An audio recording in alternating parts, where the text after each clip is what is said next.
जय हिंद दोस्तों, स्वागत है एक बार फिर से आपके अपने YouTube चैनल स्टडी प्लेटफॉर्म में। दोस्तों, आज की इस वीडियो में हम लोग घटना चक्र के जीव विज्ञान की सीरीज को आगे बढ़ाते हुए जीवाणु जनित रोग से संबंधित अब तक जितने भी सवाल विभिन्न स्टेट पीसीएस तथा आईएएस प्री में पूछे गए हैं उनको हम लोग देखने वाले हैं। इससे पहले मैंने दोस्तों लगभग 10 वीडियो जो कि घटना चक्र के जीव विज्ञान से रिलेटेड है उसको बनाकर प्लेलिस्ट में डाल दिया है। तो अभी तक जिन लोगों ने उन सारे वीडियो को नहीं देखा है तो जाकर उसे देख लें। वीडियो स्टार्ट करने से पहले दोस्तों आपसे एक छोटी सी रिक्वेस्ट है कि अगर आप हमारे चैनल पर पहली बार आए हैं तो चैनल को सब्सक्राइब कर ले, बेल आइकन को प्रेस कर ले ताकि नई वीडियो की नोटिफिकेशन आपको समय समय पर मिलती रहे। साथ ही साथ अगर ये वीडियो पसंद आए तो प्लीज़ इसे ज़्यादा से ज़्यादा लाइक करें और अपने दोस्तों के साथ शेयर करें। तो चलिए आज के फर्स्ट क्वेश्चन के साथ इस डिस्कशन को स्टार्ट करते हैं। फर्स्ट क्वेश्चन है दोस्तों, निम्नलिखित कथनों में से कौन से सही हैं? सही उत्तर का चयन कीजिए। पहला कथन है दोस्तों, मानव शरीर में फीमर सबसे लंबी ग्रंथि है। तो यह बात बिल्कुल सही है दोस्तों, मानव शरीर में जो सबसे लंबी ग्रंथि है वो फीमर है। हैजा जो है दोस्तों जीवाणु के द्वारा होता है, यह भी बात सही है दोस्तों। और तीसरा कथन दिया गया कि एथलीट फुट जो होता है, फुट जो रोग होता है दोस्तों वो विषाणुओं के द्वारा होता है। तो यह बात बिल्कुल गलत है दोस्तों। एथलीट फुट जो होता है वह किसके कारण होता है? तो याद रखना है दोस्तों, वह कवक के कारण होता है। तो इसमें जो कथन एक है और केवल दो है वही केवल सही है। तो इसका राइट आंसर क्या हो जाएगा दोस्तों? तो सी होगा।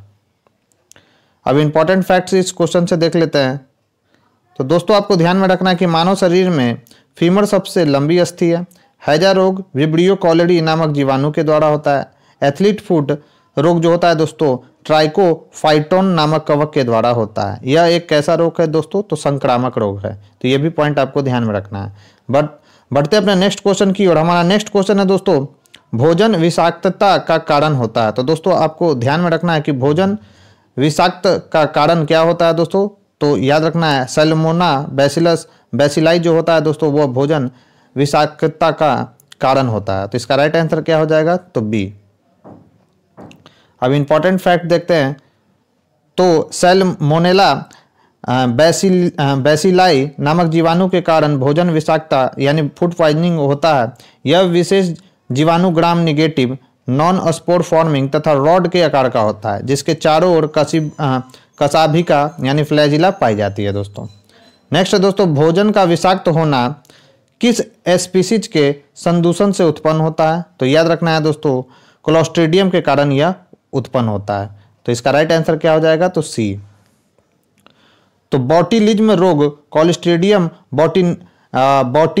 बॉटिलिनम नामक ग्राम पॉजिटिव जीवाणु के द्वारा उत्पन्न विष के कारण होता है दोस्तों। नेक्स्ट है बॉटिलिज्म है। तो याद रखना है आपको बॉटिलिज्म क्या है दोस्तों? तो भोज पदार्थ से होने वाला विषैलापन जो क्या कहलाता है दोस्तों? बॉटिलिज्म कहलाता है। नेक्स्ट है दोस्तों, डीपीटी वैक्सीन का प्रयोग किन बीमारियों के लिए किया जाता है? तो दोस्तों आपको याद रखना है डीपीटी का प्रयोग किसके लिए किया जाता है? तो डिप्थेरिया के लिए, काली खांसी के लिए और टेटनस के लिए इस वैक्सीन का प्रयोग किया जाता है, डीटीपी का। तो इंपॉर्टेंट सवाल है, आपको ध्यान में रखना है।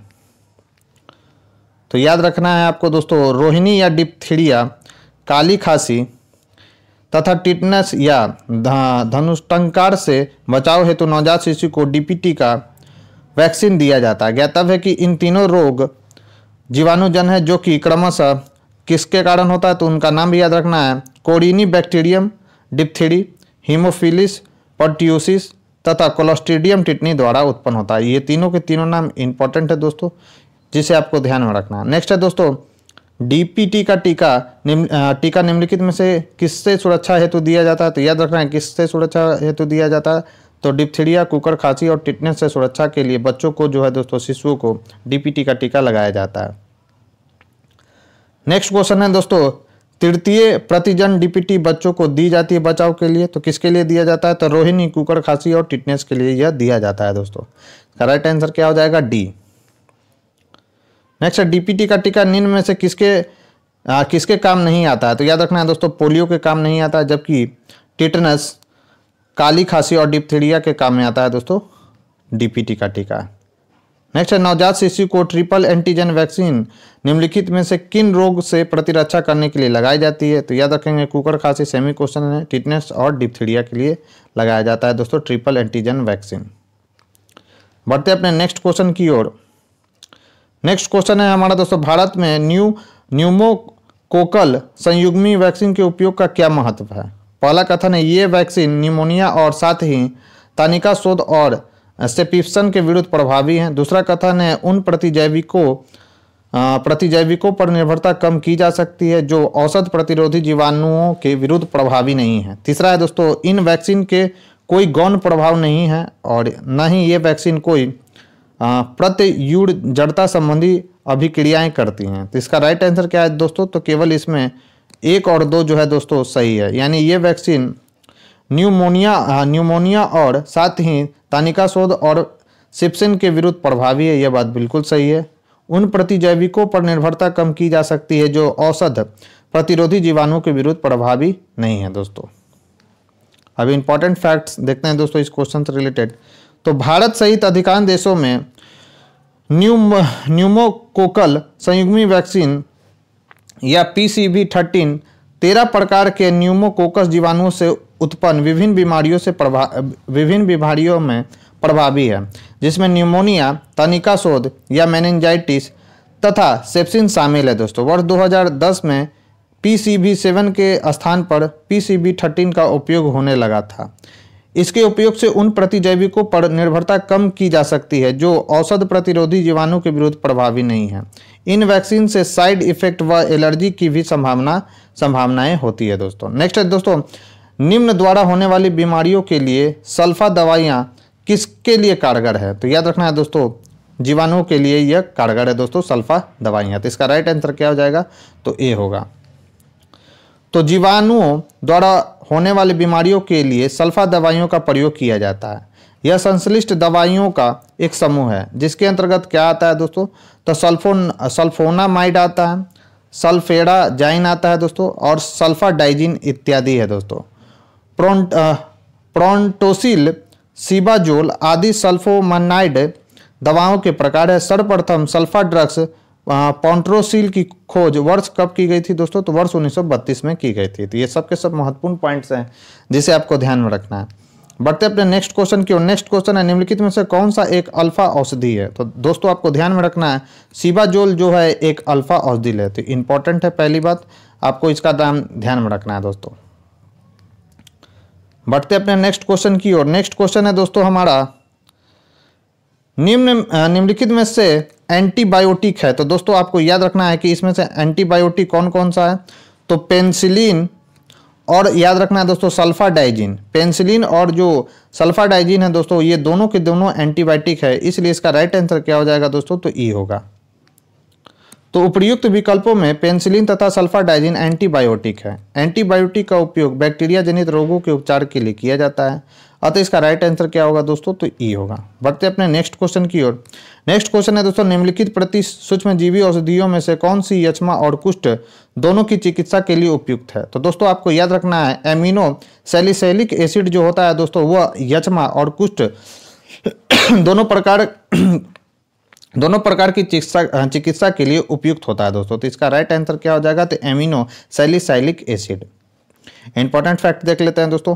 तो पी एमिनो सैलिसैलिक एसिड नामक प्रति सूक्ष्मजीवी औषधि यक्ष्मा यानी ट्यूबरकुलोसिस तथा कुष्ठ रोग जैसे जीवाणुजन यानी बैक्टीरियल रोगों की चिकित्सा के लिए उपयुक्त होता है। नेक्स्ट क्वेश्चन है दोस्तों, एंटीबायोटिक दवा का उदाहरण है। तो दोस्तों आपको याद रखना है पेनिसिलिन क्या है दोस्तों? तो एक एंटीबायोटिक दवा है दोस्तों। तो इंपॉर्टेंट है, री एग्जाम में भी बीपीएससी पूछ चुका है इसका। तो एंटीबायोटिक दवा का प्रयोग जीवाणुजन यानी बैक्टीरियल रोग के उपचार में किया जाता है। प्रश्नगत विकल्पों में पेनिसिलिन एंटीबायोटिक दवा है। इसे पेनिसिलियम नोटेटम नामक कवकों से क्या किया जाता है दोस्तों? तो प्राप्त किया जाता है। नेक्स्ट, निम्नलिखित में से कौन भारत में सूक्ष्म जैविक रोग जनकों में बहु औषध प्रतिरोध के कारण होता है?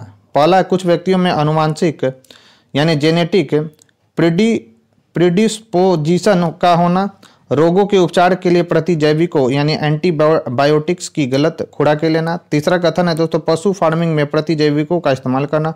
और चौथा कथन दिया गया है कि कुछ व्यक्तियों में चिरकालिक रोगों की बहुलता होना। तो इसका राइट आंसर क्या है दोस्तों? तो इसका राइट आंसर है केवल 2 और 3 सही है दोस्तों। इंपॉर्टेंट फैक्ट देखते हैं इस क्वेश्चन से रिलेटेड। तो दोस्तों याद रखना है भारत में सूक्ष्म जैविक रोग जनकों में बहु औषध प्रतिरोधी उत्पन्न होने के प्रमुख कारण है। कौन कौन सा? तो सूक्ष्म जैविकों में उत्परिवर्तन यानी म्यूटेशन, जीन हस्तांतरण, प्रतिरोधी जीनों के विकास आदि के माध्यम से होने वाला परिवर्तन, गलत रोग निदान जिसके कारण रोगी को चिकित्सक कभी कभी अनावश्यक सूक्ष्म जीव रोधी दवाएं दे देते हैं। दूसरा है रोगी द्वारा उपचार के लिए प्रतिजैविकों का कोर्स पूरा नहीं करना या उनकी गलत खुराकें लेना और बगैर डॉक्टरी सलाह के दवाई लेना। ये सब के सब रीजन बताए गए हैं दोस्तों। पशु फार्मिंग में प्रतिजैविकों का बढ़ता प्रयोग भी जो है दोस्तों इसका एक रीजन है। और पांचवा है दोस्तों फार्मास्यूटिकल उद्योग एवं अस्पतालों के अशोधित कचरे द्वारा पर्यावरण संदूषण, तो ये भी इसका रीजन है दोस्तों। नेक्स्ट है विश्व स्वास्थ्य संगठन के अनुसार आज के समय में सर्वाधिक संख्या में लोगों के प्राण लेने वाला रोग कौन है दोस्तों? तो वो है दोस्तों टीबी यानी ट्यूबरकुलोसिस। तो इसका राइट आंसर क्या हो जाएगा दोस्तों? तो बी। तो यक्ष्मा एक संक्रामक रोग है जिसका कारक माइकोबैक्टीरियम ट्यूबरकुलोसिस नामक जीवाणु है। इस रोग में मनुष्य का फेफड़ा यानी लंग्स प्रभावित होता है। तो ये फैक्ट्स भी आपको याद रखना है।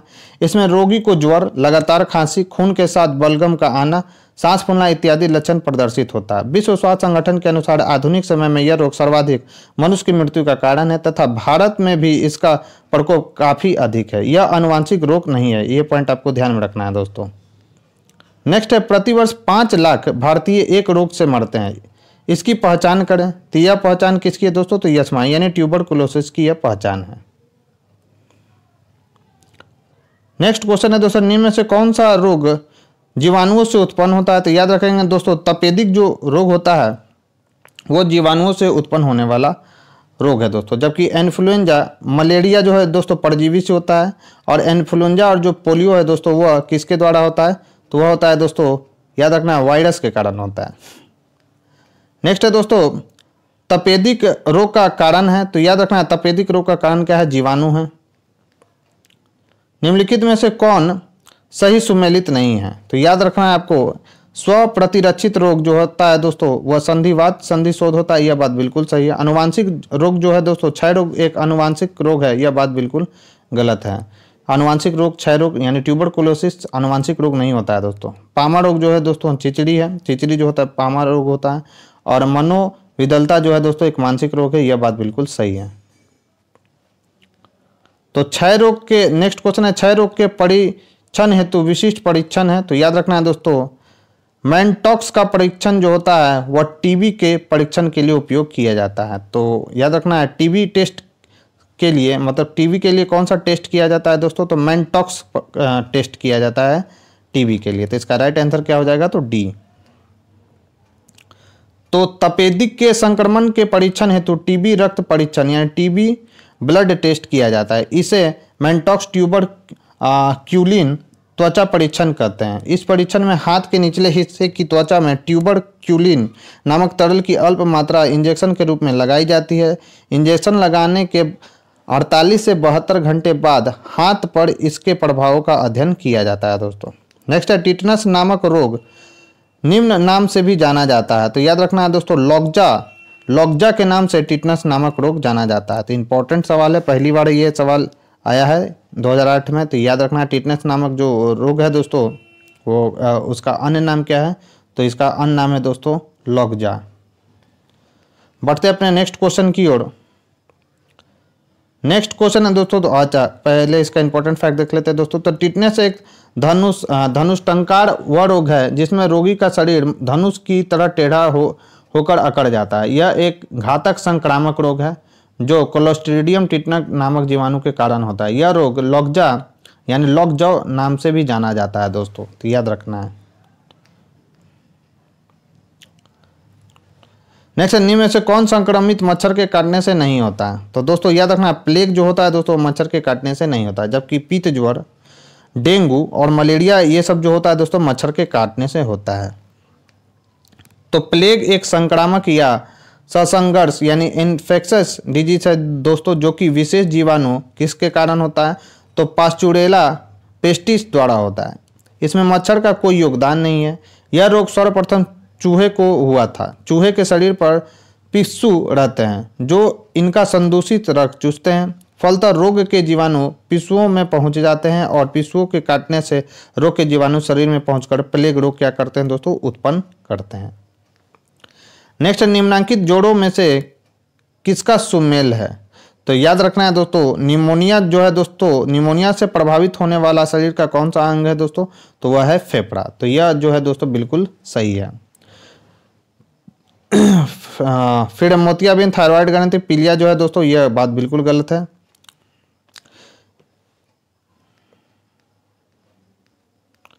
तो निमोनिया फेफड़े का रोग है जो कि स्ट्रेप्टोकोकस न्यूमोनी नामक जीवाणु द्वारा होता है। इसमें रोगी को ठंड लगकर बुखार आता है। अन्य विकल्पों में मोतियाबिंद आंख का है दोस्तों, पीलिया जो है यकृत का, और मधुमेह जो है दोस्तों इंसुलिन नामक हार्मोन की कमी से होता है। इंसुलिन का स्राव कहाँ से होता है दोस्तों? तो अग्नाशय यानी पैनक्रियाज की लैंगरहैंस की दीपिका की बीटा सेल द्वारा होता है। और यह भी इंपॉर्टेंट है कि इंसुलिन का स्राव किस सेल से होता है दोस्तों? अग्नाशय की, तो बीटा सेल से। नेक्स्ट क्वेश्चन है, सुमेलित कीजिए। वायु द्वारा, पानी द्वारा और संपर्क और घाव द्वारा। तो याद रखना है दोस्तों, वायु द्वारा कौन सा होता है?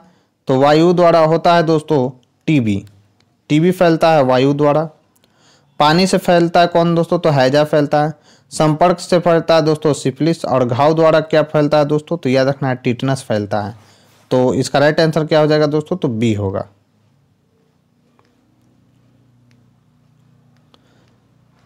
तो दोस्तों ध्यान रखना है कि वायु द्वारा जो है टीबी होता है।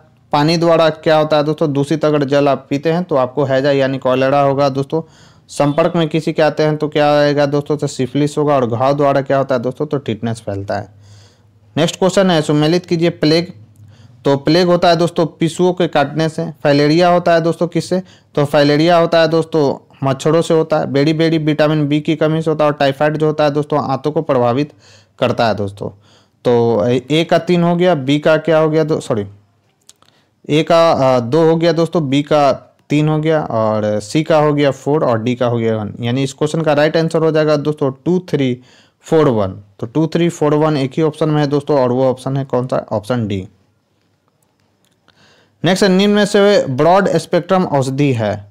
तो याद रखना है दोस्तों, निम्न में से कौन सा एक ब्रॉड स्पेक्ट्रम औषधि है? तो उसका नाम है दोस्तों क्लोरेमफेनिकॉल। क्लोरेमफेनिकॉल जो है दोस्तों एक ब्रॉड स्पेक्ट्रम औषधि है।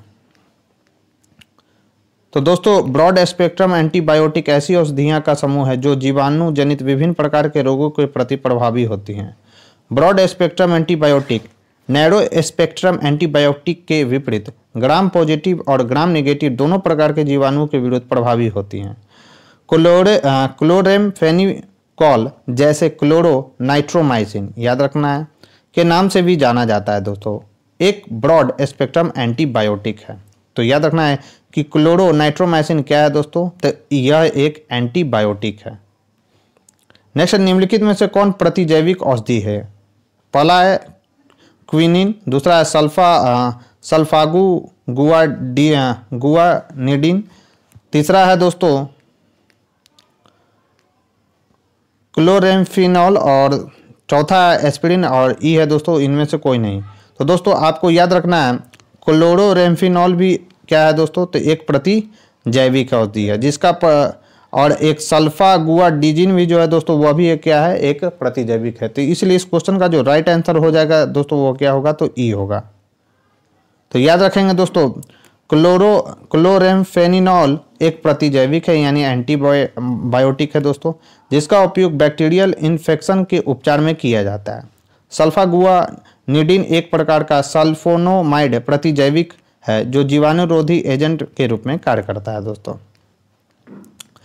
नेक्स्ट है, दंत क्षय का मुख्य कारण है मुख के भीतर होने वाले जीवाणु। तो इसका याद रखेंगे दोस्तों, कार्बोहाइड्रेट के खाद्य कणों के मध्य अंतर व्यवहार के कारण क्या होता है? तो दंत क्षय होता है दोस्तों, जो कि मुख के भीतर होने वाले जीवाणु व कार्बोहाइड्रेट के खाद्य कणों के मध्य अंतर व्यवहार के कारण होता है। तो इसका राइट आंसर क्या हो जाएगा? तो बी होगा। इंपॉर्टेंट फैक्ट देख लेते हैं। तो दंत क्षय यानी टूथ डीके का मुख्य कारण सूक्ष्म जीव जैसे जीवाणु तथा कार्बोहाइड्रेट के खाद्य कणों जो दांतों के मध्य फंसे रहते हैं के मध्य अंतर व्यवहार होता है। अतः दांतों की नियमित खूब अच्छी तरह सफाई आवश्यक है। दंत क्षय का कारण है तो याद रखना है दोस्तों, बैक्टीरियल संक्रमण जो है दोस्तों वह दंत क्षय का कारण है। दंत क्षरण या दंत क्षय एक ऐसी बीमारी है जिसमें जीवाणुविक प्रक्रिया दांत की सख्त संरचना यानी दंत बल्क, दंत ऊतक और दंत मूल को क्षतिग्रस्त कर देती है। ये ऊतक क्रमशः टूटने लगते हैं जिसमें दांतों में छिद्र उत्पन्न हो जाता है। दंत क्षय के लिए उत्तरदायी जीवाणु है कौन कौन सा, तो याद रखना है स्ट्रेप्टोकोकस, म्यूटॉन्स और लैक्टोबैसिलस दोस्तों। नेक्स्ट है दोस्तों, छिछले हैंडपंप से पानी पीने वाले लोगों को नीचे लिखे सभी रोगों के होने की संभावना है, सिवाय कौन सा रोग नहीं होगा दोस्तों, तो याद रखना है फ्लोरोसिस नामक रोग उसको नहीं होगा। जबकि अगर छिछले हैंडपंप से अगर कोई मनुष्य पानी पीता है दोस्तों तो उसका हैजा होने की काफ़ी ज़्यादा संभावना है, हैजा नामक रोग। टाइफाइड भी होने की संभावना है दोस्तों। साथ ही साथ उसको अगर संदूषित जल ग्रहण करते हैं दोस्तों तो जॉन्डिस भी होगा। उसे कौन सा रोग नहीं होगा दोस्तों, तो याद रखना है फ्लोरोसिस नामक जो रोग है दोस्तों उसको नहीं होगा। तो याद रखेंगे दोस्तों हैजा, टाइफाइड तथा पीलिया रोग पिछले हैंडपंप से पानी अर्थात दूषित जल पीने पर होने की संभावना होती है। जबकि फ्लोरोसिस होने का मुख्य कारण क्या है दोस्तों, तो जल में फ्लोराइड की अधिकता। देश की लगभग 5% जनसंख्या फ्लोराइड विषाक्तता की चपेट में है। इससे दांत खराब हो जाते हैं। आधुनिक अनुसंधान के परिणाम यह भी दर्शाते हैं कि फ्लोराइड का अधिक अनुग्रहण कैंसरकारी भी हो सकता है।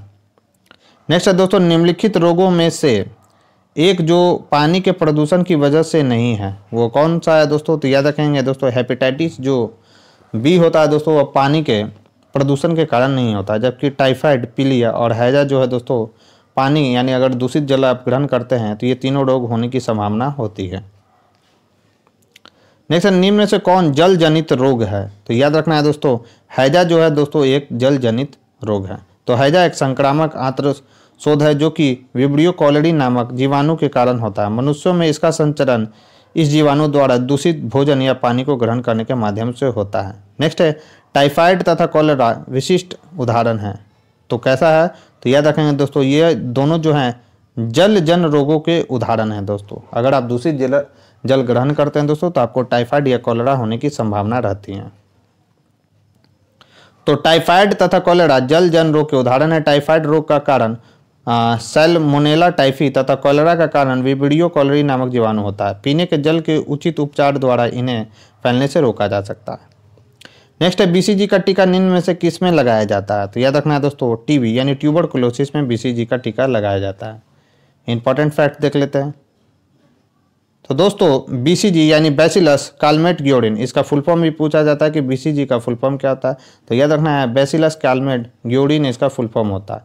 का टीका तपेदिक या राजयक्ष्मा के बचाव के लिए शिशु के जन्म के तुरंत बाद लगाया जाना चाहिए। यह टीका यदि जन्म के तुरंत बाद न लगाया गया हो तो शिशु के जन्म से 12 माह के अंदर तक दिया जा सकता है, किंतु जन्म के बाद जितनी अवधि व्यतीत होती जाएगी प्रभाविता उतनी ही कम होती जाएगी। जन्म के 12 माह के बाद बीसीजी टीका लगाने का कोई फायदा नहीं है, याद रखना है। नेक्स्ट है दोस्तों बीसीजी वैक्सीन का इस्तेमाल किसकी रोकथाम के लिए किया जाता है, तो याद रखना है दोस्तों क्षय रोग यानी टीबी के रोकथाम के लिए बच्चों को बीसीजी का टीका लगाया जाता है दोस्तों। नेक्स्ट है बीसीजी का टीका नवजात शिशु को कितने दिन के भीतर लगाना चाहिए दोस्तों, तो याद रखना है दोस्तों जन्म के तुरंत बाद लगाना चाहिए बीसीजी का टीका। नेक्स्ट क्वेश्चन है कुष्ठ रोग उत्पन्न किया जाता है, तो कुष्ठ रोग कैसा है दोस्तों, तो जीवाणुओं द्वारा होने वाला रोग है दोस्तों कुष्ठ रोग। तो कुष्ठ रोग एक संक्रामक रोग है जो कि माइकोबैक्टीरियम लेप्री और माइकोबैक्टीरियम लेप्रोमेटोसिस नामक जीवाणु के कारण होता है। दोनों के दोनों जो जीवाणु हैं दोस्तों काफ़ी ज़्यादा महत्वपूर्ण है, आपको इनका नाम ध्यान में रखना है। नेक्स्ट है दोस्तों निम्न सभी बीमारियों का कारण वायरस होता है सिवाय एक को छोड़कर, तो याद रखना है दोस्तों आंत्र जो ज्वर होता है वह जीवाणु के कारण होता है। बाकी जितने भी ज्वर हैं दोस्तों यहाँ पर जो रोग दिए गए हैं दोस्तों जैसे पीलिया, इन्फ्लुएंजा और गलसुआ, ये सभी के सभी वायरस से होने वाले क्या हैं दोस्तों रोग हैं। तो गलसुआ या कर्णमाला रोग विकिट विषाणु जनित बीमारी है जो पैरोटिड ग्रंथि को कष्टदायक रूप से बड़ा कर देती है। पीलिया तथा इन्फ्लुएंजा भी विषाणु जनित रोग है। आंत्र ज्वर सल्मोनेला टाइफी नामक जीवाणु से होता है दोस्तों। तो दोस्तों ये थी हमारी आज की डिस्कशन। यह डिस्कशन आपको कैसा लगा मुझे कमेंट बॉक्स में लिखकर जरूर बताएं। साथ ही साथ अगर ये वीडियो आपको पसंद आए दोस्तों तो प्लीज़ इसे ज़्यादा से ज़्यादा लाइक करें और अपने दोस्तों के साथ शेयर करें। तो आज के लिए बस इतना ही दोस्तों। नेक्स्ट वीडियो में हम लोग कवक से होने वाले रोगों के विषय में चर्चा करेंगे। तब तक के लिए बने रहें हमारे यूट्यूब चैनल के साथ। Thank you.